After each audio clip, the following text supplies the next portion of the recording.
umusigaye guha akazi ukorera watukazi arankoresha ngiye yamaye akazi wahageze ntabwo nasuhuza naho neza nasanze mani wambuze kandi urabizi ubuyinite ntabwo nari mfite nasanze ubu nyine ndagafite ariko urugi rwaratakaye mbabarire mukuru wanjye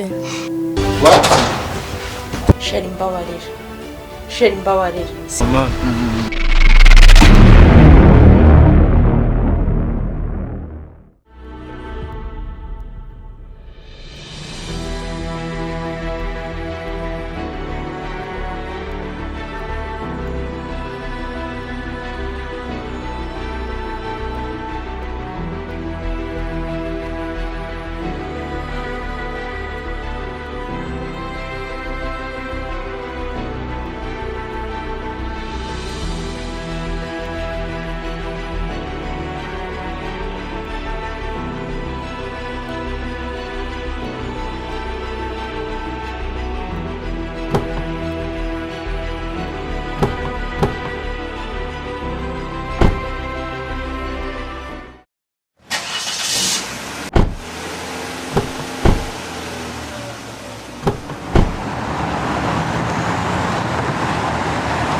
Sheri nari mpe nukuri kw'Imana mvuye ku murenge fata moto ngira motari none wengeza mu mahudu urumva yagisereye moto noneho mbona sinamenye n'igihe avire kuri moto mbona iri kugenda yitwara iguruka ijya mu birere nukuri kw'Imana guca ku kiraro sinamenye uburyo twaciye noneho niki kora pressure nuko ari yabuze ibiceri umva yanwaye wagira ngo aratwabana icuma z'ingofero somarayita yibona yarantaye mu biti Yesu wezwe nari mpfakaye mbyawe mwana uvuga ngo warupfakaye abana banje n'imitungo yanjye ya papa byaye bigiye kurebwa n'abandi sha nje nubwo nari meze gutyo nitekerezaga ibintu byanjye sha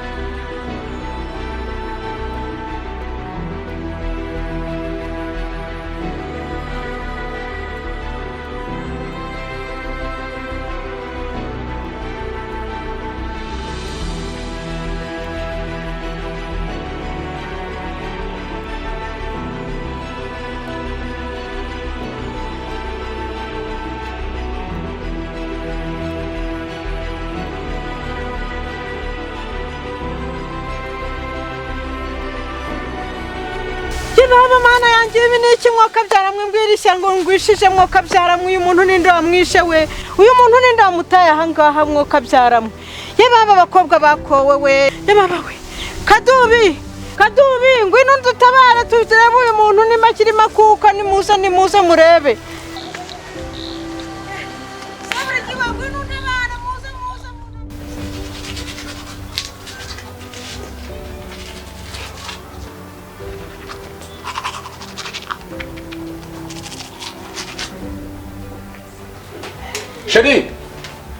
Sheri wanshyira amazi muri dushe ngakaraba nkagenda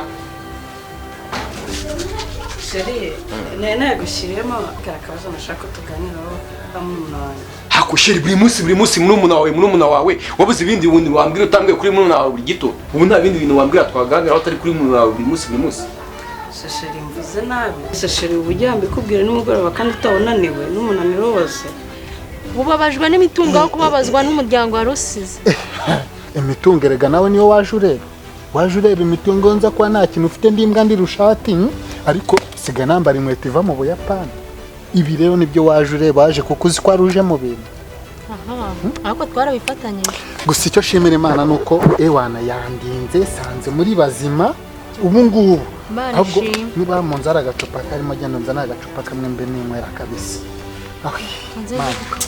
ushimwe nukuri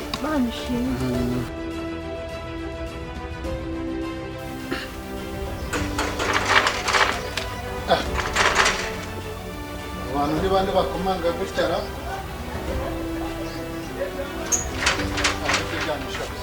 mukomanga nk'abanyacyaro nanjye mukomanga nk'abanyamujyi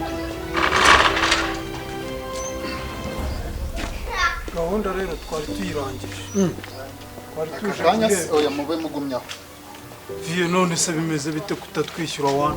Mwarangije ikemana akazi kanjye mwagakoze. Murangije wana. Tuvuye kumujugunya hane ko mu abana mwe mwagiye mukora akazi mukanakagaragaza umuntu akabahemba amafaranga. Twabisoje wana uragira ngo naze tumugukurikize. Ngo nimunyereka akazi mwakoze. Gabo mbwira twumve. Nashakaga ko bamuha akazi ureba namukuye mu cyaro. Ndashaka ko nawe abona akazi akazagira nawe icyo yimarira. Akazi ubwo yabasha gukora akahe kazi ko ureba aranga ukuntu yahindeze n'akahe kazi abasha gukora mwaganira. Nyine nashaka ko umufuka bamukorana.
Bite siki ashiye ku cyonyi muri abagome ahubwo mbwiye Segikwiye asigaye abahe ko ntakimubona Segikwiye asigaye abahe ko utakimubona ntukigere nyine nyinshi asigaye abahe se akakanya mu mwisha arazutse Isuri Segikwiye yarapfuye humura ntacyo yabaye akuru kagira brag bamwishe se ryari ndetse ubundi bamwishe iwanyu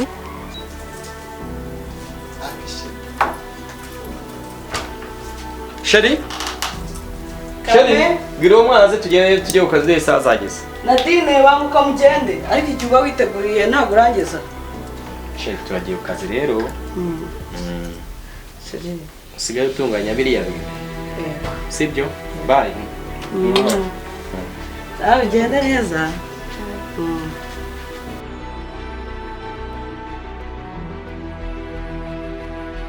Mukuri ko Imana ngiye nta makuru mfite.